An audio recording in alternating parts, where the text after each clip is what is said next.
Quel a été le meilleur souvenir de Gilbert Melki sur le tournage en fait, de Complices?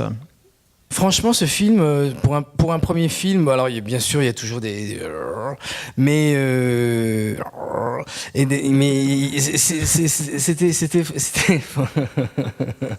tout a été bien. Le fait de se confronter comme ça avec un jeune cinéaste, qu'est-ce que ça a représenté pour vous? Beaucoup de prises. D'accord. C'est vrai que c'est agréable de travailler avec des jeunes acteurs comme ça qui c'est leur premier film, c'est un premier long métrage avec moi, Emmanuel DeVos. Et donc voilà, ça s'est très bien passé avec Nina qui travaille beaucoup, oui, elle travaille beaucoup. Bon, on a tous travaillé beaucoup avec Frédéric, on travaille beaucoup, on a beaucoup travaillé. Est-ce que c'est difficile à monter comme production? Racontez-nous un peu. Facile. Une semaine. Une semaine. Non, c'était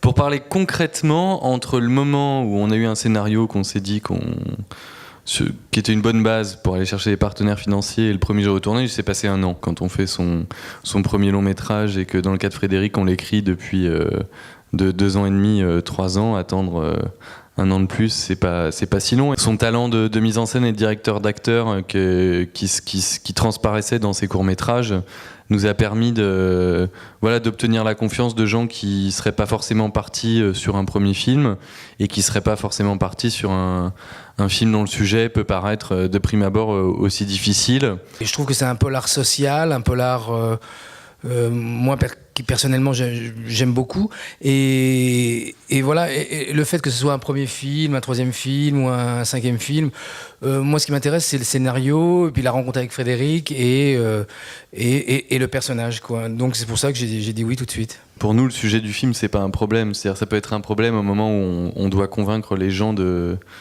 financer un film qui parle de prostitution adolescente. Voilà, ça peut paraître. C'est un sujet difficile et le défi du financement du film, c'était de convaincre les partenaires financiers que Frédéric était capable de le faire d'une manière élégante. C'est vrai que Kagan, le personnage de Kagan, a une espèce comme ça il s'est un peu perdu. Il n'a pas réussi à faire sa vie, il n'a pas réussi à rencontrer quelqu'un, il n'a pas d'enfant, il s'en veut de pas avoir d'enfant. Et puis il projette énormément de choses sur ses gamins, qui est vrai. Pourrait être ses enfants, etc. Il a envie de les protéger, et il a envie de faire son métier de policier.